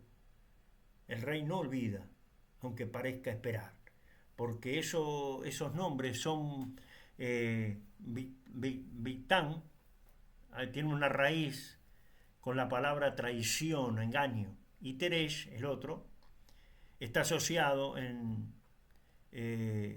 Midrash en agitación y disturbio. Entonces, era traición, agitación y disturbio. Esos nombres revelan su función caída, su función de traición, de error, ¿no? Entonces, este tipo de eunuco existe y hay que reconocerlo. Entonces, después están los eunucos fieles, Ajay y Shashgaz, ¿sí?, que son los que preparan, cuidan, no conspiran, no se apropian, ¿verdad? Entonces, esos son los buenos que estaban en el libro de Esther. Les hago rapidito. Ustedes tienen que unir el libro de Esther con Isaías 22, que es la llave de David, ¿verdad? Si usted quiere profundizar, no me va a dar el tiempo para poder profundizar esto. Tenemos muchos temas aquí en Apocalipsis 7.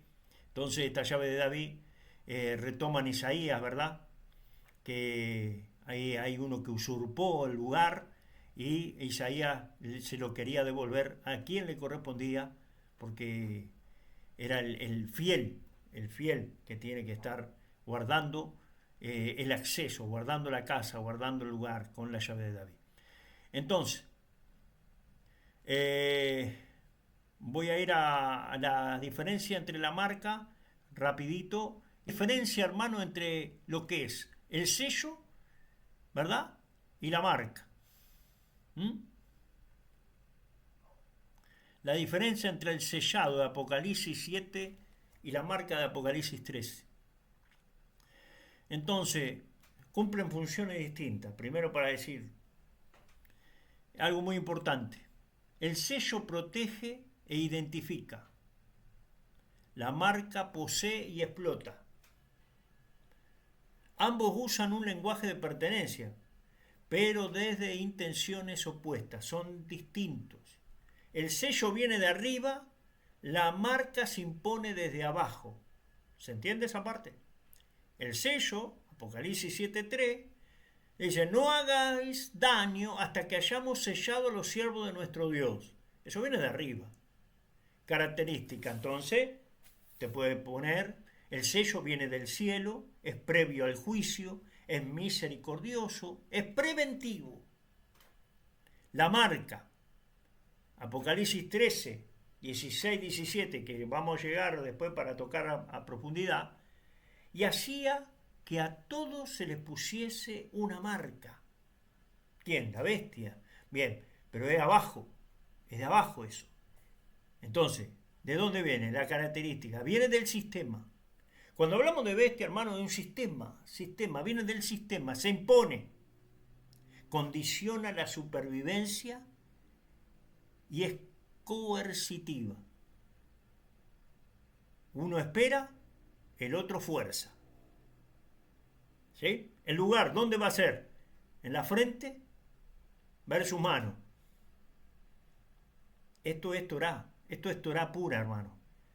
Abra su Biblia, Deuteronomio capítulo 6, versículo de 6 al 8, y va a ver frente y mano. Frente, mente, conciencia, intención, pensamiento. Mano, acción, obra, trabajo. El sello de Dios en la frente, identidad interna. ¿Sí? Pertenece a Dios antes de actuar. La marca de la bestia, frente o mano, ¿no? O pensás como el sistema, o actuás para él. No se exige fe, se exige función, se exige que hagas algo. El sello no crea dependencia económica, por ejemplo. La marca sí. Apocalipsis 13, 17 dice que ninguno pudiese comprar ni vender. Entonces, la marca controla recursos, condiciona la subsistencia, ata al miedo. ¿Se entiende? El sello no garantiza comodidad, no promete seguridad material, garantiza pertenencia, no prosperidad. El sello puede llevar al desierto. La marca promete pan en Babilonia. ¿Se entiende la diferencia? Por eso, cuando vemos los sellos, estos 6 sellos anteriores, si ustedes escuchan los mensajes, ustedes van a ver ahí el caballo blanco, el caballo rojo. El caballo rojo dice, a ver, exclusividad. O sos mía o no. ¿Cómo es? Bien, el caballo negro, ahí se toca el trigo, se toca lo que es. A ver, ¿quién te da la parnasa? ¿En quién confías? ¿Se te puede quitar todo y seguir amándome o no? Y así van los sellos, probando a esa esposa. El sello no te promete material, no te promete propiedad, no te promete ciertas cosas, pero sí, sos pertenencia, sos mía. Él te va a proteger, Él te va a proveer, Él te va... estamos confiando. El sello se recibe tras Teshuvá. Tenés que arrepentirte, tenés que llorar y tenés que arrepentirte y no estar de acuerdo con las abominaciones que existen, hermano. No te tenés que mezclar. El sello se recibe tras el arrepentimiento. La marca se acepta por conveniencia. ¿Sí? Ezequiel 9, los sellados gimen, se duelen, disciernen la abominación, no están de acuerdo con eso, no vamos a entrar en eso. Apocalipsis 13, los marcados siguen a la bestia, se maravillan, se adaptan. Esa es la marca. El sello responde al corazón quebrantado, hermano. Al arrepentimiento, al que me duele. Aquel hombre, Lot, que dice que afligía su alma por lo que veía, lo que escuchaba, lo que ocurría. Y solo a ese le mandaron sacar de Lot, de Sodoma y de Gomorra. Los días como Sodoma y Gomorra, los días como los de Noé. El sello responde al corazón quebrantado, la marca responde al miedo y al deseo. El sello es nupcial, hermano, es la novia, es la que lo ama. La marca es de la adultera, es de la mujer ramera. ¿Sí? Apocalipsis 7 y 14, los sellados. Pertenecen al Cordero, cantan el cántico nuevo, siguen al novio. Fíjese Apocalipsis 17 y 18, la marca identifica a los súbditos de Babilonia, sostienen a la ramera, mantienen el sistema falso.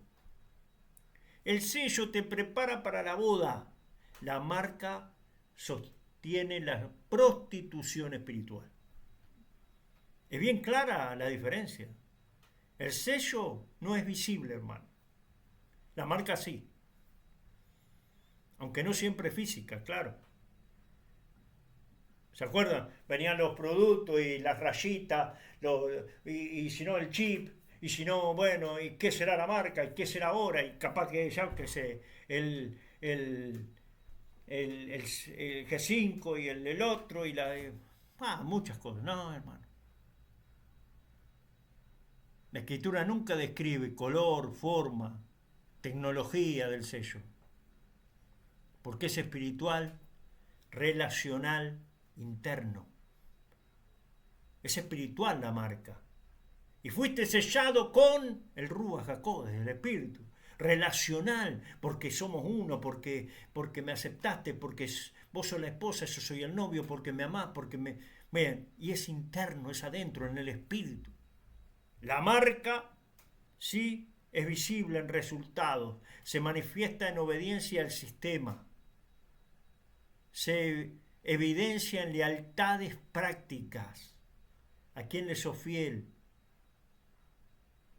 Entonces, el sello de Apocalipsis 7, hermano, protege, espera.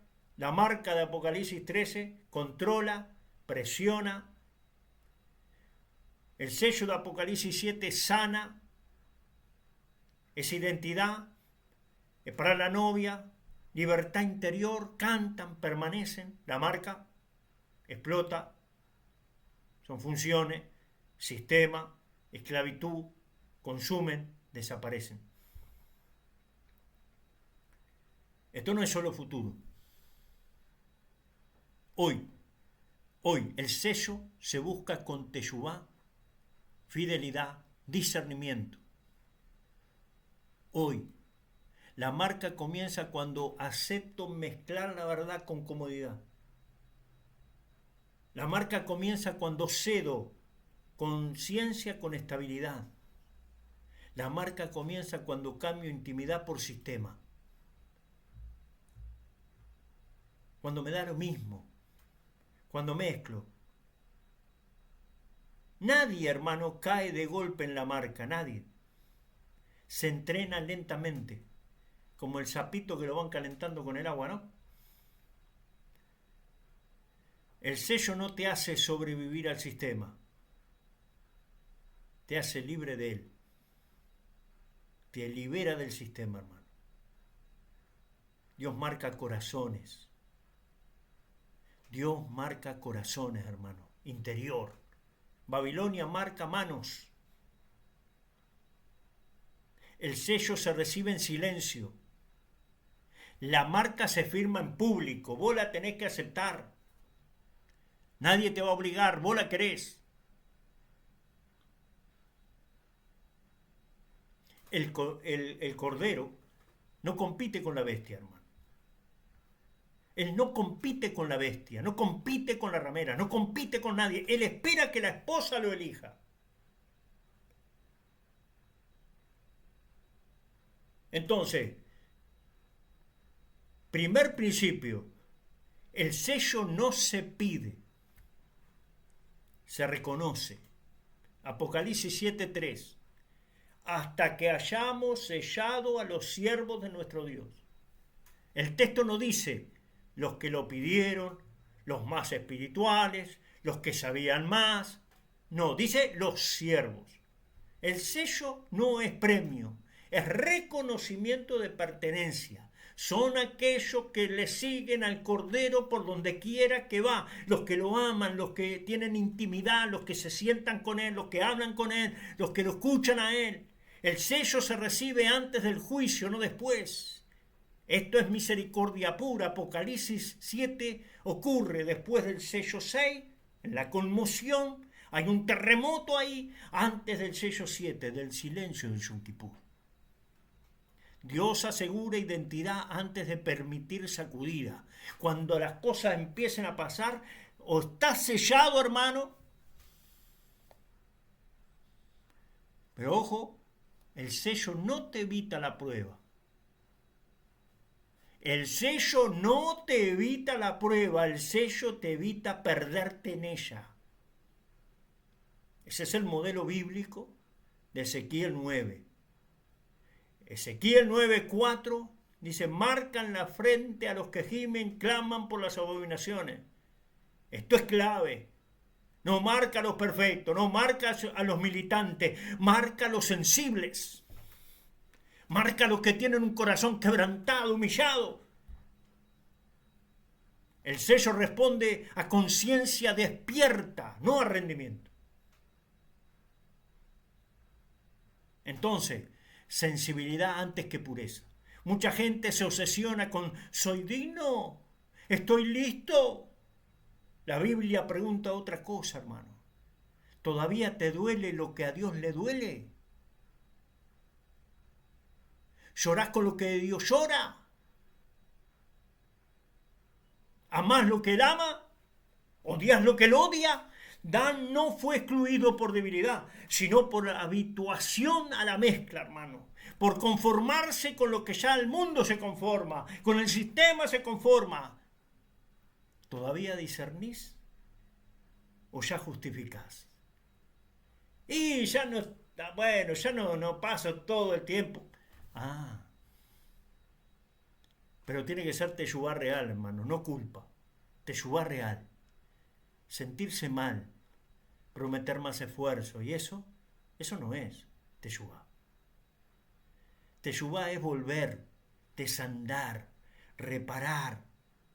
Proverbio 28:13. El que confiesa y se aparta alcanza misericordia. El sello no se pone sobre excusas, pero sí sobre corazones que regresan. ¿Sí? Entonces, exclusividad nupcial. Estos siguen al Cordero donde quiera que va. Esto no es perfección moral, es lealtad, prioridad, orden del amor. ¿De qué sirve ir con una Biblia bajo el brazo si no le hablas nunca y no le decís que lo amás y no lo amás en serio? ¿A quién escuchás primero cuando hay tensión? El sello se recibe cuando el novio tiene la última palabra. Incluso cuando cuesta, incluso cuando te corrige, cuando no te gusta. Es el novio el que tenemos que escuchar. Es muy concreto. Y Apocalipsis 18:4 dice, salid de ella, pueblo mío. No es geográfico. No es que tenemos que salir de un lugar para meternos en otro. No, es interior. Es interior. No justificar sistemas injustos, no bendecir lo que oprime, no llamar provisión a lo que esclaviza. El sello no convive con complicidad. Aprender a esperar sin marcarse, hermano. Esto es profundo. El sello de Dios espera, sana, confirma. La marca del sistema apura, presiona, amenaza. Cuando elegís esperar con integridad, aunque pierdas ventaja, estás entrando o estás entrenando el sello.